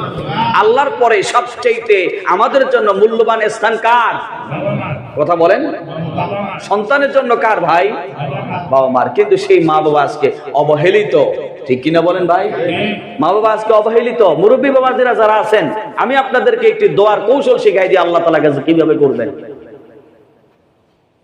আপনাদের দাড়িগুলা পেকে গেছে, কানে শুনতে পারেন না, চোখে দেখতে পারেন না, হাঁটাহাঁটি ঠিক মতো করতে পারেন না, লাঠির উপর ভর করে হাঁটতেছেন, পরিবারের কাছে মূল্য নাই, বেটার বউর কাছে মূল্য নাই, বৌমার কাছে কোনো মূল্য নাই, ফ্যামিলিতে কোনো মূল্য নাই। আপনি আল্লাহকে বলবেন, আল্লাহ আমার বয়সের কারণে হাঁটতে পারি না, চলতে পারি না, দেখতে পারি না, কানে শুনতে পারি না, ফ্যামিলির কাছে কোনো মূল্য নাই, ছেলের কাছে মূল্য নাই, তোমার কাছে হাত বাড়াই দেওয়ার মতো কোনো যোগ্যতাও নাই, কারণ বিগত 60 বছর তোমার সঙ্গে নাফরমানি করছি। এখন যদি এই বুড়া বান্দারে ফিরাই দাও আল্লাহ, তাহলে তোমার এই বুড়া বান্দাটা যাবে কার কাছে? এই ভাষায় যখন আল্লাহকে বলবেন, আল্লাহ তাআলা সঙ্গে সঙ্গে মাফ করে দিবে। আল্লাহ তাআলা সূরা তাওবায় বলেছেন, আত-তাইবুনাল আবিদুনাল হামিদুনাস সাইহুনার রাকিউনাস সাজিদুনাল আমিরুনা বিল মারুফ। আল্লাহ তাআলা সূরা তাওবায় বলেছেন আত-তাইবুন, বারবার প্রত্যাবর্তনকারী, বারবার তওবাকারী। আল্লাহ জানে আমার বান্দা বারবার গুনাহ করবে, আমিও তাদের জন্য বারবার তওবার রাস্তা খুলে দিলাম। এই সুযোগ পাওয়ার পরে যদি গুনাহ মাফ করে নিতে না পারেন, তাহলে আপনার মতো দুর্ভাগ্য ব্যক্তি আর কেউ হতে পারে না। আপনার মা যদি বলে, সন্তান যতই ভুল করিস আমার কাছে মাফ পাবি, কিন্তু আপনি মার কাছে একবারও মাফ চাইলেন না, আপনার তো পোড়া কপাল আছে। কথা বলেন। আল্লাহ তাআলা বলছেন, উম্মাতুন মারহুমাতুন মাগফুরাতুন ইলা ইয়াউমিল কিয়ামা। উম্মত রে, তোমাদের জন্য আমি আল্লাহকে চাইয়া নিছি, আল্লাহ আমার উম্মতের জন্য ক্ষমা এবং রহমতের দরজা কিয়ামত পর্যন্ত খুলে দাও। পূর্বের নবীদের উম্মতরা গুনাহ করলে আল্লাহ তাআলা একটা সময় দিত, এই সময় তওবা করবে। তওবা করার পরও তাদেরকে শাস্তি দেওয়া হতো। কি দেওয়া হতো ভাই? শাস্তি দেওয়া হতো। কিন্তু আমাদের জন্য শাস্তির ব্যবস্থা আছে? আহ, আল্লাহ তাআলা বলেন, আমার নাম হলো সাত্তার। আল্লাহর নাম কি? আল্লাহ 99টা নামের মধ্যে একটি নাম কি? সাত্তার। সাত্তার শব্দের অর্থ কি সেদিন বলেছিলাম? দোষ ত্রুটি গোপনকারী। দোষ ত্রুটি গোপনকারী। আমার আল্লাহ এত গুনাহ করি, এত অপরাধ করি, আল্লাহ কোনোদিন কাউরে বলে দেয় না। বলে দেয় না। তো ওই আল্লাহকে আপন করা বাদ দিয়ে তুই কারে আপন করতেছেন? আপনি যেই বন্ধুকে পোশাক কিনে দিলেন, বন্ধুর জন্য গাড়ি কিনে দিলেন, ফ্যামিলির জন্য, পরিবারের জন্য, আত্মীয় স্বজনের জন্য সারাটি জীবন খেদমত করে গেলেন, সামান্য কথা কাটাকাটি হলে আপনার পুরা জীবনের বায়োডাটা আরেকজনের কাছে বলে দেয়। হ্যাঁ, বলে দেয় কিনা ভাই? সব বলে দেয়। এত কিছু করলেন, সব বলে দেয়। ওর মতো খারাপ লোকই নেই। অথচ আমার আল্লাহর কাছে এত নাফরমানি করি, আল্লাহ তাআলা সব নাফরমানিগুলি গোপন রাখে। সুবহানাল্লাহ। তাহলে মা বাবার ক্ষেত্রে যখন কোরআনে আসছে, আল্লাহ তাআলা বলে, হাবিব, আমি জানি যে আমি আল্লাহর পরে আমি তার মায়ের পেটে তিলে তিলে তৈরি করছি, পৃথিবীতে ভূমিষ্ঠ করার পরে এই বাচ্চাটার পেছনে সবচেয়ে বেশি সময় দিছে মা আর বাবা। কথা বলেন ভাই? মা আর বাবা। এই জন্য আল্লাহ তাআলা বলেন, এই ক্ষেত্রে যখন আসবে ব্যাখ্যা আমি দেব। এই জন্য মা বাবাকে লুগাতান ভাবে মা বাবাকেও রব বলা হয়। কি বলা হয়? রব। মা বাবাকে লুগাতান, যেমন রাতকেও কাফের বলা হয়। কাফের শব্দের অর্থ কি? অস্বীকার করা, ঢেকে রাখা, গোপন রাখা। অস্বীকার করা, ঢেকে রাখা, গোপন করা। রাত যখন আসে দিনের আলোকে ঢেকে রাখে কিনা ভাই? রাতকে যেমন লুগাতান কাফের বলা হয়, মা বাবাকে লুগাতান রব শব্দের অর্থ যেমন লালন পালনকারী। মা বাবা আমাদেরকে ছোটবেলায় লালন পালন করছে কিনা ভাই?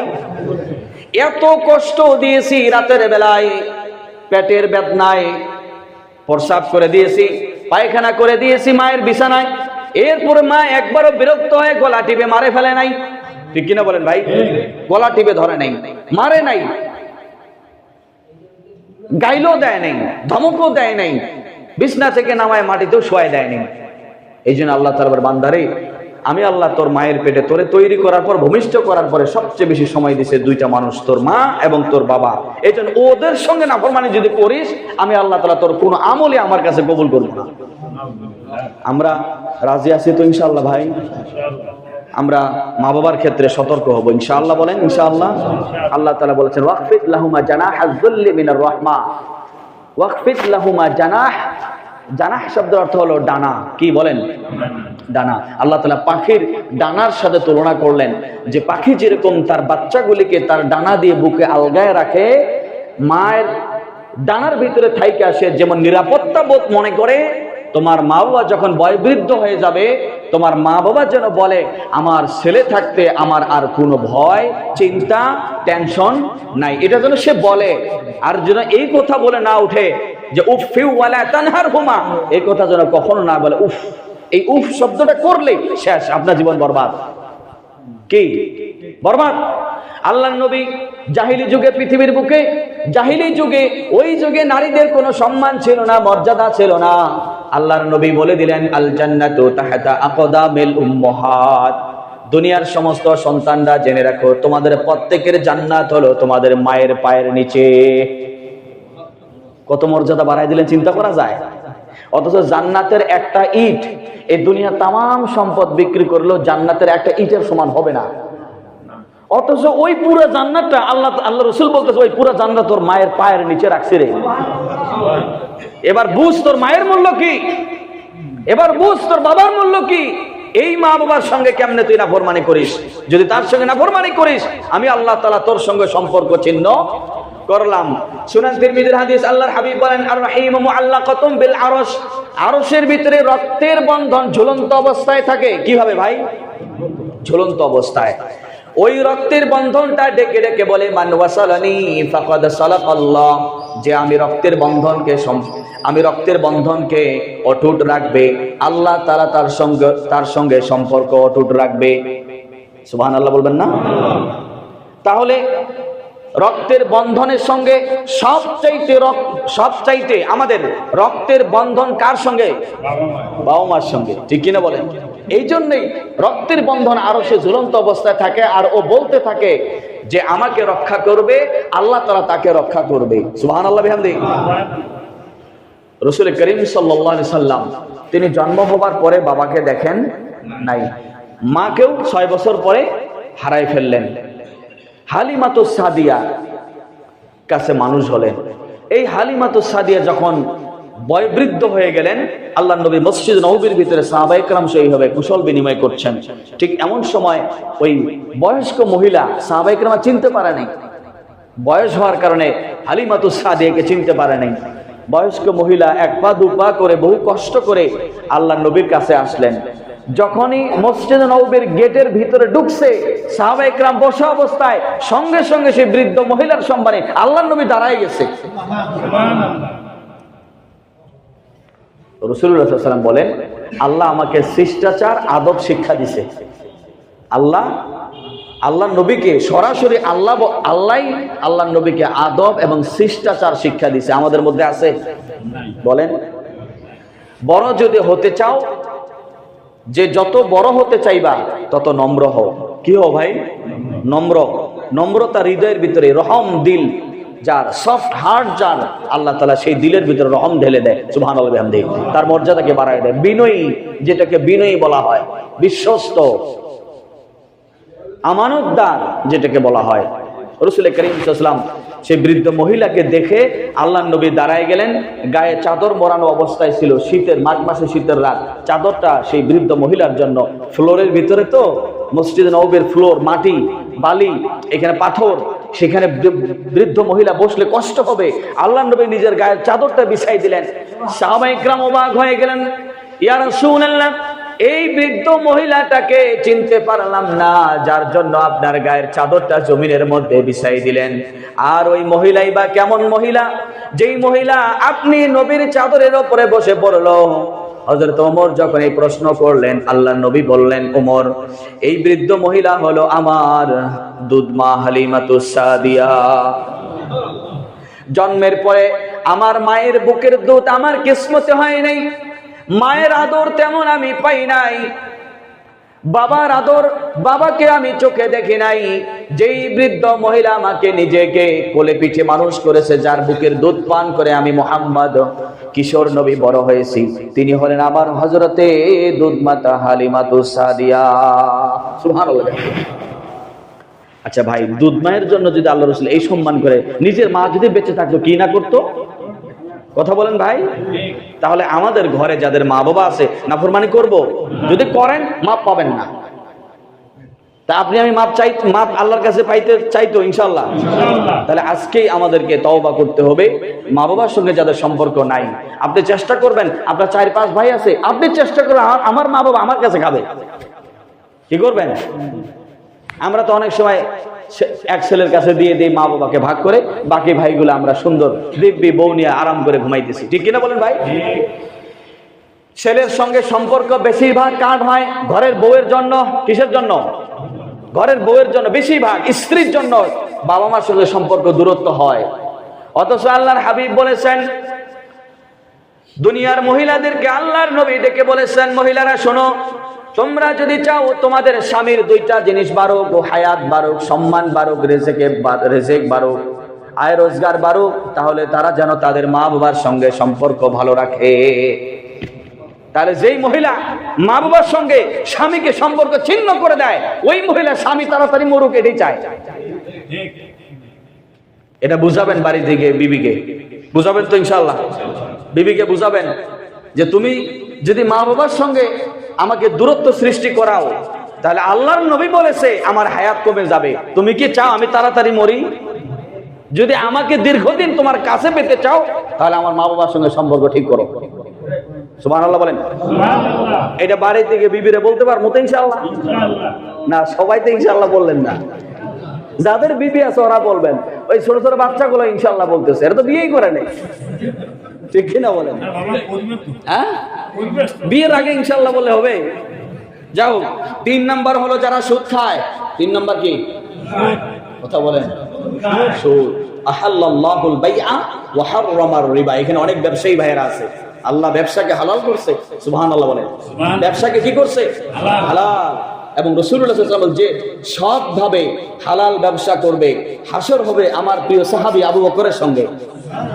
এখানে যারা ব্যবসায়ী ভাইয়েরা আছেন, আপনাদের যদি হালাল ভাবে ব্যবসা করতে পারেন, আবু বকরের সাথে আপনার জান্নাত হবে। আর যার আবু বকরের সঙ্গে জান্নাত হবে, তার তো নিশ্চিত আল্লাহর নবীর কাছাকাছি থাকবে। সুবহানাল্লাহ। এই জন্য আল্লাহ তাআলা সুদকে হারাম করছেন, আর ব্যবসাকে কি করছেন ভাই? হালাল। কিন্তু আমরা এখন উল্টা দিকে নিয়ে গেছি, ঠিক কিনা বলেন? আল্লাহ তাআলা যাকাত ভিত্তিক সমাজ এবং রাষ্ট্র ব্যবস্থা ফরজ করে দিয়েছেন। যাকাত ভিত্তিক সমাজ এবং রাষ্ট্র ব্যবস্থা ফরজ করে দিয়েছেন, আর আমরা, শয়তান আমাদেরকে উল্টা দিকে নিয়ে গিয়ে আমাদেরকে সুদ ভিত্তিক সমাজ ও রাষ্ট্র প্রতিষ্ঠার জন্য চেষ্টা চালিয়ে দিতেছে, ঠিক কিনা বলেন ভাই? শয়তানের কাজ হলো উল্টাটা। আল্লাহ যেটা করাবে শয়তান উল্টাটা করবে। তা আমরা যদি উল্টাটা করি, তাহলে বুঝতে হবে শয়তানের দলে আমরা চলে গেছি। কথাগুলো খারাপ লাগতেছে? শেষের দিকে যাচ্ছি, আপনারা বিরক্ত হয়েন না, শেষ আর 2টা পয়েন্ট আছে। তাহলে 3 নাম্বার যেটা বললাম, কি? যারা সুদ খাবে। কি খাবে ভাই? সুদখোর। একটা হাদিস আপনাদেরকে শোনাই দিই, যদি আপনাদের মধ্যে মনুষ্যত্ব বোধ থাকে তো এখনই তওবা করবেন। সুদখোর ব্যক্তি কতটা খারাপ। আল্লাহর নবী সাল্লাল্লাহু আলাইহি সাল্লাম মুসনাদে আহমদের ভিতরে হাদিসটা এসেছে। ইমাম আহমদ ইবনে হাম্বল রাহমাতুল্লাহি আলাইহি উনি ওনার এই কিতাবের ভিতরে উল্লেখ করেছেন, ওনার লিখিত কিতাব মুসনাদে আহমদের ভিতরে। এবং ইমাম দারিমি সুনান দারিমির ভিতরেও হাদিসটা উল্লেখ করেছেন। এবং আল্লামা মোল্লা আলী কারি রহিমাহুল বারি মিশকাতুল মাসাবিহের ভিতরে উল্লেখ করেছেন। সেখানে হাদিসটা এসেছে, কেউ যদি 1 দিরহাম, আকলুর রিবা দিরহামুন, কেউ যদি 1 দিরহাম সুদ খায়, হাতিমে কাবার ভিতরে প্রবেশ করে নিজের মায়ের সঙ্গে 33 বার জেনার গুনাহ তার আমলনামায় যায়। এখন সমাজে প্র্যাকটিক্যাল যদি কেউ নিজের মায়ের সঙ্গে জেনা করতো, আপনি সমাজে রাখতেন? বলেন ভাইয়েরা। যদি কেউ প্র্যাকটিক্যাল নিজের মায়ের সঙ্গে জেনা করতো, ওরা পিটাই সবাই আমরা সোজা করতাম, ঠিক কিনা বলেন? তাহলে প্র্যাকটিক্যাল গুনাহ করলে যদি আমরা তাকে পিটায় সোজা করতে পারি, যেই ব্যক্তি 1 দিরহাম, 100, 1000, 1 লক্ষ, 10 লক্ষ, 20 লক্ষ টাকা সুদ খাচ্ছে, তার আমলনামায় কত হাজার বার মায়ের সঙ্গে জেনার গুনাহ হচ্ছে, তারে কেমনে মসজিদের সভাপতি বানান, মাহফিলের সভাপতি বানিয়ে দেন, বিভিন্ন জায়গার সভাপতি, সেক্রেটারি, আরো যত পদ আছে সবগুলো তাদেরকে দিয়ে দিই। কেন? মাদ্রাসার সভাপতি, অমুকের সভাপতি, বলে তার টাকা আছে। এই হারামখোরদের টাকা খাওয়ার কারণে মসজিদ মাদ্রাসা গুলাতে আর হেদায়েত নাই, ঠিক কিনা বলেন ভাই? মাহফিল গুলা তো আর কোনো হেদায়েত নাই, কারণ হারামখোরদের টাকা দিয়ে মাহফিল, হারামখোরদের টাকা দিয়ে মসজিদ, হারামখোরদের টাকা দিয়ে মাদ্রাসা। এই কারণে এই জায়গাগুলো তার হেদায়েত বলতে কোনো কিছু নাই। আবার আমার মসজিদের সভাপতি সাহেব বেজার হইেন না, আবার কমান যে হুজুর আমার কথাই কইলেন নাকি, আবার আপনি সুদ খান না তো? এরকম বিভিন্ন জায়গায় আছে না নাই ভাই? তাহলে এই যে কথাটা বললাম, আর বেশি বলা লাগবে সুদের ভয়াবহতা সম্পর্কে? সুদের সবচেয়ে বড় গুনাহ, সবচেয়ে ছোট গুনাহ হলো মায়ের সঙ্গে জেনা করা, আর সবচেয়ে বড় গুনাহ হলো আল্লাহর বিরুদ্ধে যুদ্ধ করা। কার বিরুদ্ধে ভাই?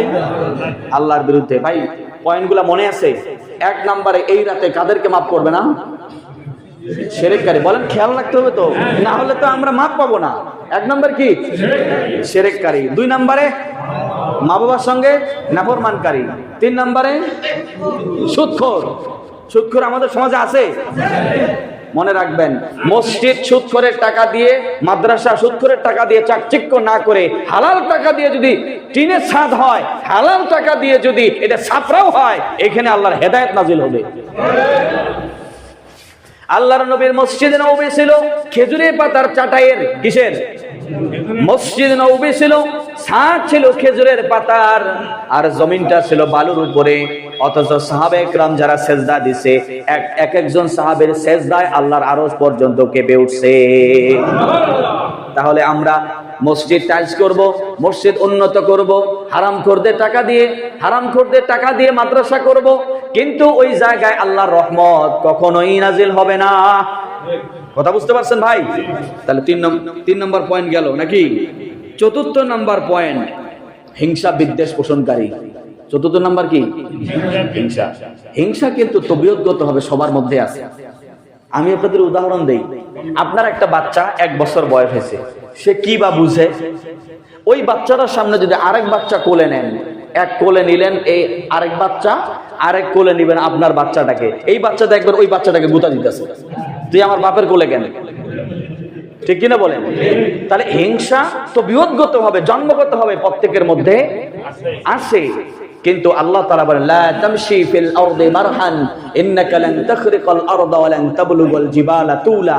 আবার আরেক জায়গায় বলেন ওয়া ইবাদুর রহমানিল্লাযীনা ইয়ামশুনা আলাল আরদি হাওনা ওয়া ইযা খাতাবাহুমুল জাহিলুনা ক্বালু সালামা। রহমানের বান্দা হলো তারা যারা জমিনের মধ্যে অহংকার বশত চলে না।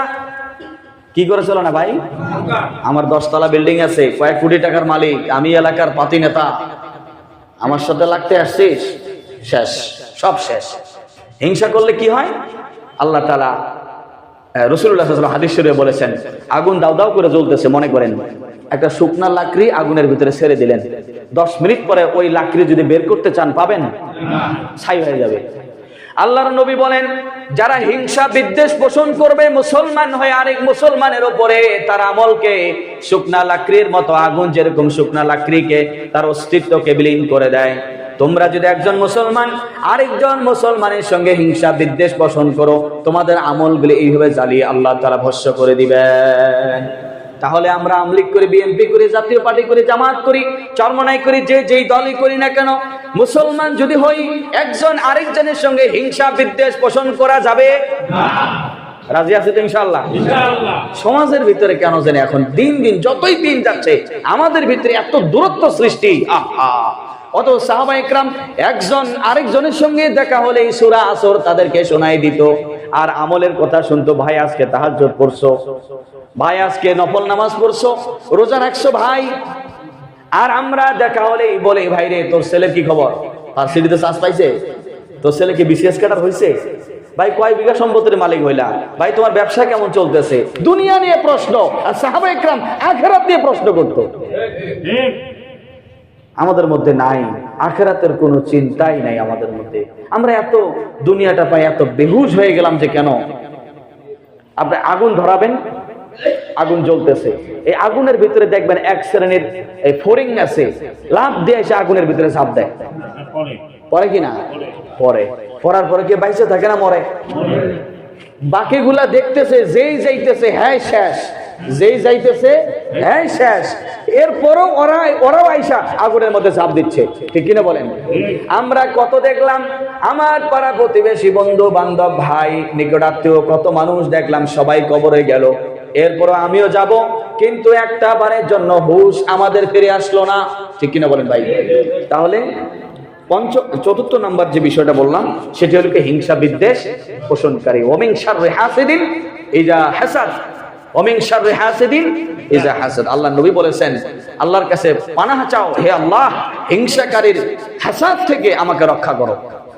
হিংসাকারী হাসাদ থেকে। আল্লাহ নবীর কাছে সূরা ফালাক এবং সূরা নাস, এই দুইটা সূরা নাজিলই হয়েছে হিংসাকারী ষড়যন্ত্র থেকে, সিহর জাদুঘরের ষড়যন্ত্র থেকে, আপনার চক্রান্তকারী চক্রান্ত থেকে বাঁচার জন্য মাগরিবের সময় এবং ফজরের সময় সূরা ফালাক সূরা নাস তেলাওয়াত করে হাতের তালুতে ফু দিয়ে পুরা শরীর মাসে করে দেন। আপনার শরীরে কেউ জাদু টোনা এবং হাসাদ এবং ষড়যন্ত্র করে আপনার সঙ্গে পারবে না। আল্লাহ নবীকে জাদু করছিল, আল্লাহ নবীকে কে করছিল? আসহাব ইবনে লাবিব ইহুদি। আল্লাহ নবী চিরুনি চুরি করছিল, চিরুনি চুরি করে আল্লাহ নবী তো বাবরি চুল রাখতেন। কি চুল? কবি নজরুলের চুল দেখছেন? জাতীয় কবি নজরুলের, জাতীয় কবি নজরুল ঠিক আমার রাসূলের সিস্টেমে চুল রাখছিল। সুবহানাল্লাহ বলেন। এইভাবে আল্লাহ নবী বাবরি চুল রাখতেন কানের লতি পর্যন্ত, মাঝখানে সিঁথি ছিল, তিনি মাথার তালুতে তেল ঢাইলে দিতেন। সুবহানাল্লাহ বলেন। এই আল্লাহ নবীর বাবরি চুল ছিল। আসহাব ইবনে লাবিব আল্লাহ নবীর চুল চুরি করলো, চিরুনি চুরি করে এটা দিয়ে জাদু করে কূপের ভিতরে ফালাই দিল। দিন দিন আল্লাহ নবী জীর্ণ শীর্ণ হতে লাগলো, কিচ্ছু খাইতে পারে না, ঘুমাইতে পারে না, শরীর জ্বলতেছে। এমন সময় জিবরিল আমিন এসে বললেন, ইয়া রাসূলুল্লাহ, আপনাকে সিহর করা হয়েছে, জাদু করা হয়েছে। কোথায়? বলে আপনার ব্যবহৃত চিরুনি এবং আপনার মাথার চুল দিয়ে অমুক ইহুদি এই কাজটা করছে। তবে এখান থেকে বাঁচার জন্য আমি আপনাকে আমল শিখাই দিচ্ছি, আল্লাহ তাআলা দিয়েছেন। সেটি কি? সূরা ফালাক সূরা নাস। সুবহানাল্লাহ বলেন। আমাদের মধ্যে সূরা ফালাক সূরা নাস জানা আছে? যাদের জানা আছে ভাই, আমি আপনাদেরকে বলবো মাগরিবের পরে এবং ফজরের পরে, মাগরিবের পরে এবং কিসের পরে? ফজরের। মাগরিবের পরে বলবেন সারা রাত নিরাপদ, ফজরের পরে বলবেন সারাদিন নিরাপদ। খেয়াল থাকবে? থাকবে তো? আমল করব আমরা ভাই। তাহলে চতুর্থ নাম্বার, হিংসা বিদ্বেষ পোষণকারী অহংকার দাম্ভিকতা আমাদের মধ্যে যেন না আসে। আমি এত কোটি টাকার মালিক হই, এত কিছু হই, সমাজের এই হই সেই হই, এগুলা হইলে আপনার ভিতরে, আপনি যত ক্ষমতাশীল হবেন, যত পয়সাওয়ালা হবেন, তত আপনাকে ভারী নম্রতার আপনার মধ্যে থাকতে হবে। ঠিক কিনা বলেন? আর যদি আপনি এগুলার অহংকারে আপনি লাফালাফি করেন, আল্লাহ তাআলা বলতেছেন যে লা তামশি ফিল আরদি মারহান ইন্নাকা লান তাখরিকাল আরদা ওয়া লান তাবলুগাল জিবালা তুলা। আল্লাহ তাআলা বলছে, বান্দারে অহংকার করে কই যাবি? এই জমিন থেকে লাফ দিয়ে পাহাড়ের উপরে উঠতে পারবি? আল্লাহ বলতেছেন এই জমিন থেকে লাফ দিয়ে পাহাড়ের উপরে উঠতে পারবি না, আর জমিনের ভিতরে আঘাত করে জমিনকে এক বিন্দু পরিমাণ দাবাইতেও পারবি না। কিসের এত অহংকার? সুবহানাল্লাহ বলবেন না ভাই? কথাগুলো আল্লাহ বলে দিচ্ছেন। আর সূরা ফুরকানে বলেছেন, ওয়া ইবাদুর রহমানিল্লাযীনা ইয়ামশুনা আলাল আরদি হাওনাও ওয়া ইযা খাতাবাহুমুল জাহিলুনা ক্বালু সালামা। রহমানের বান্দা হলো তারা। এখানে আল্লাহ তাআলা রহমানের বান্দা, রহমান শব্দটা কেন নিয়ে আসলেন? আল্লাহ তো বলতে পারতেন যে ওয়া ইবাদুল আল্লাহ, আল্লাহ তো বলতে পারতেন আল্লাহর বান্দা তারা, বলতে পারতেন কিনা ওই জায়গায়? কিন্তু আল্লাহ তাআলা রহমান শব্দটা কেন ব্যবহার করলেন? আল্লাহ তাআলা বলতেছেন আমি যেমন দয়াময়, আমার বান্দারাও এরকম দয়াময়। কথা বুঝতে পারছেন? বান্দা আমি আল্লাহ যেরকম দয়াময়, তোরাও এরকম দয়াশীল হবি, জমিনের উপরে অহংকার করে চলবি না। আমরা রাজি আছি তো ইনশাআল্লাহ ভাই? আসেন পঞ্চম নাম্বারটা শুনে আমরা শেষ করে দিব। বিরক্ত হচ্ছেন অনেকে? বিরক্ত হচ্ছেন ভাই? না, আমি কি আমার কথা বলতেছি, আমার বাপ দাদার কিচ্ছা কাহিনী ভাই, নাকি আপনাদের ভাওলুঞ্জ বাজার ব্যবসায়ীদের কোনো বিষয় বলতেছি? প্রত্যেকটা কথা কোরআন সুন্নাহ থেকে বলবার চেষ্টা করতেছে। হাদিস শরীফে এসেছে, কেউ যদি কোরআন থেকে কথা বলে, সে কোরআন থেকে যে কথা বললো সে সত্য কথা বললো, আর কোরআন থেকে যারা নসিহত গ্রহণ করলো সে সর্বোচ্চ হেদায়েত লাভ করলো। আর কোরআনের বাইরে যে কথা বললো সে মিথ্যা কথা বললো, আর কোরআনের বাইরে যে নসিহত গ্রহণ করলো সে ধ্বংসের দিকে চলে গেল। তাহলে আমরা কোন দিকে যাব? অনেক মাহফিল আছে পীর বাবার কিচ্ছা কাহিনী বলে, মুরিদদেরকে জম্মের কান্নান কান্দায়। ঠিক কিনা বলেন? কি হবে এটাতে? এটাতে লাভ কি হবে? কোরআন থেকে নসিহত আমাদের করতে হবে। আল্লাহ তাআলা কোরআনটা এমন গাইডলাইন করে দিয়েছেন, এখানে এমন কোনো বিষয় নাই। আল্লাহ নিজে বলছেন তিবিয়ানাল লিকুল্লি শাই। এখানে বিজ্ঞানের শাখা যাবা, আসো কতগুলো শাখা লাগে সব আল্লাহ দিয়ে দিবেন। সমস্ত শাখা আল্লাহ তাআলা কোরআনের ভিতরে কোড করে দিয়েছে। আসেন পঞ্চম নাম্বারটা বললে অনেক বুড়া লোক আছেন, রাগ হয়ে যাবেন। রাগ হবেন না। আল্লাহ নবী বলেছেন বুড়া বয়সে যারা জেনা করে, কি করে? বুড়া বয়সে যারা জেনা করবে আল্লাহ তাআলা তাদেরকে এই রাতে মাফ করবেন না। আমাদের দেশে অনেক হোটেল গুলাতে ঢাকা শহরে বড় বড় হোটেলগুলাতে আমরা অনেক পত্রিকাতে দেখি বাবার বয়সী লোক, কলেজ ভার্সিটির মেয়েগুলাকে এই ক্ষমতার প্রভাব খাটাইয়া তাদেরকে বন্দি করে রাখা তাদেরকে ব্যবহার করছে। পত্রিকা আসছে তো এগুলা। একটা ছিল দরবেশ বাবা, ঠিক কিনা বলেন? দাড়ি ছিল বিরাট লম্বা লম্বা, এই দাড়িগুলা কাইটা ফালাইলো, ঠিক কিনা বলেন ভাই? আরেকজন টিভি উপস্থাপিকাকে জোর করে নিজের বউ বানাইলো।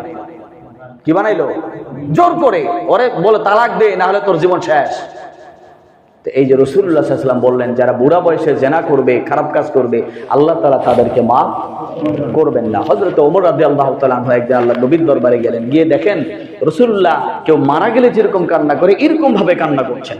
ওমর বলেন, ইয়া রাসূলুল্লাহ আপনি কাঁদেন কেন? আল্লাহর নবী বলেন, ওমর রে, একটু আগেই জিবরিল আমিন এসে আমাকে একটা শুভ সংবাদ দিল। কি শুভ সংবাদ? ইয়া রাসূলুল্লাহ, আপনার উম্মতের মধ্যে যারা ঈমানদার, যারা কি ঈমানদার, ঈমানের গণ্ডির মধ্যে থাইকা যাদের দাড়ি এবং চুলগুলি পেকে গেছে, দাড়ি এবং চুলগুলি পেকে গেছে, এমন দাড়ি চুল পাকা বান্দাদেরকে আল্লাহ তাআলা জাহান্নাম দিতে লজ্জা পান। জাহান্নামে দিতে লজ্জা পাবেন। আপনার বুড়া উম্মতদেরকে জানাই দেন। সুবহানাল্লাহ বলবেন না? বাবাজিরা, কি মূল্য আপনাদের চিন্তা করে দেখছেন? যদি ঈমানের গণ্ডির মধ্যে থাকতে পারি। ঈমানের বাউন্ডারি আছে না? ঈমানের বাউন্ডারির মধ্যে থাকতে হবে। ঈমানের বাউন্ডারি পার হয়ে যদি যাই তাহলে কাজ হবে না। তাহলে কিন্তু জম্মের থেরাপি, বুড়া হন আর চ্যাংরা হন, কাজ হবে না। থেরাপি খাইতেই হবে ফেরেশতাদের। আর যদি ঈমানের গণ্ডির মধ্যে থাকি তাহলে আল্লাহ তাআলা রাসূলুল্লাহকে জিবরাইলের মারফতে তাম দুনিয়ার বয়োবৃদ্ধ উম্মতদেরকে শুভ সংবাদ দিয়েছেন, তারা যেন হতাশা হয়ে না যায়। মানুষ যখন বুড়া হয়ে যায় তখন সে কিন্তু অনেক হতাশায় ভোগে, ঠিক কিনা বলেন? হতাশায় ভোগে। সুম্মা রাদাদনাহু আসফালা সাফিলিন, সূরা 3 এর ভিতরে আল্লাহ বলছেন, লাকাদ খলাকনাল ইনসানা ফি আহসানি তাকবীর, আমি মানুষকে সবচেয়ে সুন্দর অবয়ব দিয়ে তৈরি করছি। অতঃপর সুম্মা রাদাদনাহু আসফালা সাফিলিন, অতঃপর তাকে আমি সবচেয়ে নিকৃষ্টতম পথে নামাই, নিকৃষ্টতম জায়গায় নামাই। কাদেরকে? যারা যৌবনকালে চেহারা সুন্দর থাকতে আল্লাহকে ওই চেহারাটা দিয়ে দিয়েছে, ওই যৌবনকালটা আল্লাহকে দিছে, ওরা বুড়াকালে ইবাদত করতে পারুক আর না পারুক, আল্লাহ তাআলা বুড়াকালে আমল নামায় সব পৌঁছতেই থাকবে। আর যারা যৌবনকালটা কাজে লাগায় নাই, ওরা ওই যে পালের যেমন গরু বেশি বয়স হয়ে গেলে ওইটা যেমন চলে না, ওইটা যেমন মালিকের কাছে মূল্য থাকে না, হয় বিক্রি করে দেয় না হয় কুরবানি করে দেয়, ঠিক কিনা বলেন? ঠিক এই বুড়া যারা যৌবনকালটাকে আল্লাহর কাছে ব্যয় করতে পারে নাই, শেষকালে তাদের মূল্য হলো এরকম। কথা বুঝতে পারছেন তো? আল্লাহ নবী সাল্লাল্লাহু আলাইহি ওয়াসাল্লাম যেটা বললেন যে বৃদ্ধ, বয়োবৃদ্ধ যারা, বুড়া বয়সে যারা জিনা করবে, আল্লাহ তাআলা তাদেরকে এই রাতে মাফ করবেন না। এখন আসেন, যা আমাদের মধ্যে অনেকে প্র্যাকটিক্যাল জিনা না করলেও ভার্চুয়াল জগতে জিনা করি। কিভাবে? ওই যে বাজারে হোটেলে বসলাম, টিভি, বিশাল বড় টিভি আছে, যদি পারি বাম হাত দিয়ে একটা আগরবাতি নিলাম, ডান হাত দিয়ে এক কাপ চা নিলাম, আর সামনে মেয়ের বয়সী মেয়েগুলা হাফ প্যান্ট পরে নাচতেছে, সুন্দর দেখে মজা নিতেছে। বুড়া বাবা আছে না এরকম মুরব্বী? বাবা আপনার বয়স 60 বছর হয়ে গেছে, 70 বছর হয়ে গেছে, আপনি কোন সময় আপনার পুরো জীবনটাই চলে গেছে কবরের দিকে। আপনি যদি এখনো পরিবর্তন না হন, আপনি মানুষের কাতারে থাকেন না। আপনি মানুষের কাতারে নাই। এই বয়সে আইসাও যদি আপনি পরিবর্তন না হন, আপনি মানুষের কাতারে নাই।